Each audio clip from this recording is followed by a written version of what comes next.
अस्सलाम वालेकुम। आज हम बात करने वाले हैं तेरे बिन ड्रामे के कुछ ऐसे स्टूपिड और वाहियात तरीन सीन्स पर जिनको देखकर मुझे गुस्सा भी आया और बहुत हंसी भी आई। गुस्सा मुझे इसलिए आया कि तेरे बिन ड्रामे मैं ये एक्सपेक्ट नहीं कर रही थी कि उसमें इस तरह के स्टूपिड सीन दिखाए जाएंगे। राइटर क्या समझता है, क्या तेरे बिन ड्रामे को देखने वाले पागल हैं, स्टूपिड हैं, उनमें अक्ल नाम की कोई चीज़ नहीं है। सबसे पहले नए आने वालों से मैं गुजारिश करती हूँ कि मेरे चैनल को सब्सक्राइब कर लीजिए और लाइक का बटन भी दबाइए, शुक्रिया। तो फिर चलिए शुरू करते हैं आज का रिव्यू। ना जाने राइटर किस सोच में था या क्या सोच रहा था जो उसने ये सीन्स लिखे।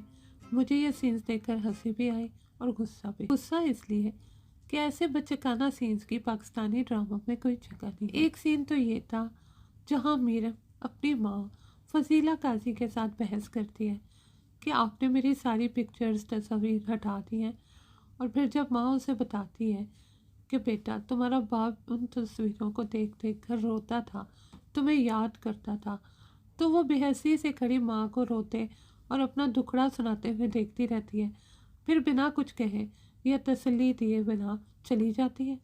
अरे भाई, बेहसी की इंतहा है कि नहीं। ये हमारे ड्रामे की हीरोइन है तो अपनी माँ से ऐसा बर्ताव कर रही है, यानी कि उसने तसल्ली का एक लफ्ज़ तक नहीं बोला अपनी माँ से। ना अपने रवैये पर फिर उसे कोई परेशानी हुई, ना उसने अपनी गलत फहमी पर शर्मिंदगी का इजहार किया कि माँ मैं तो ये समझी थी, अच्छा ये बात है, सॉरी मैंने तुमसे ये कहा।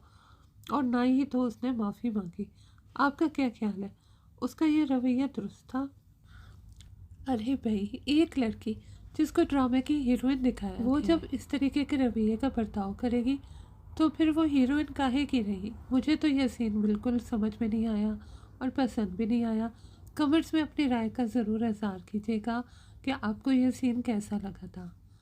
तो चलिए अब डिस्कस करते हैं दूसरे सीन को। ड्रामे का दूसरा स्टूपिड और वाहियात सीन वो था जब मीरब का आशिक रोहेल उसकी कार रोककर उसे अपने घर ले आता है, और मीरब कार से उतरकर घर के दरवाजे तक तो आ जाती ही भैया, फिर पूछती है ये तो मुझे कहाँ ले आए हो, मैं नहीं आऊँगी।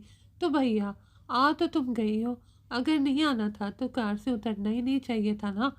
और ये सवाल कि तुम मुझे कहाँ ले आए हो, तुम्हें कार में बैठे बैठे पूछना चाहिए था कि नहीं। कार से उतरकर घर तक पहुंचकर तुम पर अचानक इंकशाफ हो रहा है।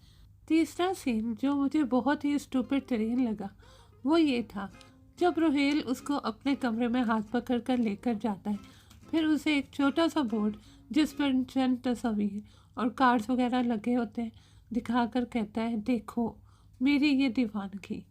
सच्ची बात है, मुझे ये सीन देखकर बहुत ही हंसी आई। अरे भाई, अगर सारा कमरा या घर उसने मीरब की बड़ी बड़ी तस्वीर से सजाया होता तो बात भी थी। ये छोटा सा बोर्ड जैसे आमतौर से स्कूलों वगैरह में लगे होते हैं कोई नोटिस वगैरह लगाने के लिए, ये वो बड़े फ़ख्र से हाथ फैलाकर दिखा रहे हैं और फिर उस पर कह रहे हैं कि देखो ये है मेरी दीवानगी।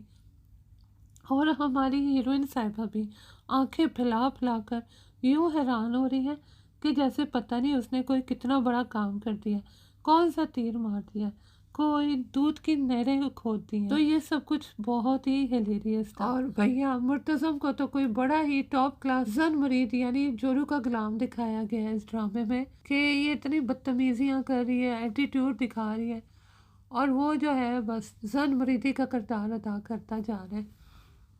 एक और भी बड़ा फनी सीन इस ड्रामे में दिखाया गया है कि जब मुर्तज़म अंदर आता है और फिर उसे बहुत गुस्सा चढ़ जाता है तो पीछे से वो लड़का कहता है क्यों आए हो यहाँ।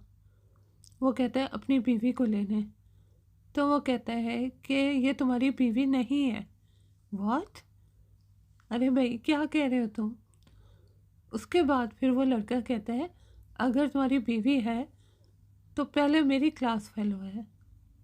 अरे भाई कितना स्टूपिड बातें कर रहे हैं, कितनी स्टूपिड बातें दिखाई गई हैं। नो वंडर मुर्तसम को बहुत गुस्सा चढ़ जाता है। मेरे ख्याल में उसे तो इसे गोली मार ही देनी चाहिए थी उसी वक्त। खैर यहाँ पे इस जोरू के गुलाम यानी मुर्तज़म को थोड़ी तो गैरत चढ़ जाती है और फिर वो थोड़ी सी ठुकाई करता है इस लड़के की, बल्कि इसको तो ज़्यादा ठुकाई करनी चाहिए थी। ये लड़का तो ना बहुत ही इरिटेटिंग है। और फिर मज़े की बात यह है कि जब हाथ पकड़कर मीरब का मुर्तज़म लेके जाता है तो पीछे से वो लड़का ठीक ठाक खड़ा होता है, लेकिन उनके जाते ही अचानक गिर के बेहोश हो जाता है। यानी वो इंतज़ार कर रहा था कि खैर खैरियत से हीरो साहब हीरोइन को लेकर चले जाएं, तो फिर उसके बाद मैं बेहोश हो जाऊँ, क्योंकि मेरा काम तो ख़त्म हो गया होगा। इस ठुकाई के सीन के दौरान हमारी हीरोइन यानी मीरा साहबा दूर खड़ी हुई बस ही शौश करती रहती हैं, यानी थोड़े से एक्शन देती रहती हैं, नहीं करो, ये ना करो, उस बेचारे को चोट लग जाएगी। फिर उस लड़के रोहेल की बेगैरती तो मुलायजा कीजिए कि फिर जाते जाते पीछे से रोकता है और कहता है कहाँ जा रही हो, और उसका हाथ पकड़ लेता है। इस वक्त तो मुझे बहुत ही गुस्सा आया इस लड़के पे। अरे भाई, आखिर तुम किस हक से किसी दूसरे की बीवी का हाथ पकड़ रहे हो, वो भी उसके शौहर के सामने, और उसको कह रहे हो कि मत जाओ। बहुत ही स्टूपिड तरीन सीन दिखाए गए। फिर जब मुर्तज़म मीरब को हाथ पकड़ कर बाहर लाता है तो अचानक ही मीरब का एटीट्यूड बिल्कुल चेंज हो जाता है और वो एक झटके से अपना हाथ हटाती है और फिर बड़े ही एटीट्यूड के साथ चलती हुई वो कार तक जाती है और मुर्तज़म पीछे से उसे चुपचाप खड़ा देखता रहता है। जन मरीज जो हुआ ना, तो मुझे इस ड्रामे के ये सीन बड़े ही इरिटेटिंग, हिलेरियस और कुछ कुछ गुस्सा दिलाने वाले लगे थे। आप सबका इस बारे में क्या ख्याल है, कमेंट्स में अपनी राय से ज़रूर रखा कीजिएगा। तो आज का ये रिव्यू बस यहीं तक था। उम्मीद करती हूँ आपको पसंद आया होगा। आपको अगर पसंद आया है तो लाइक का बटन ज़रूर दबाइएगा। जल्द ही दोबारा मुलाकात होगी।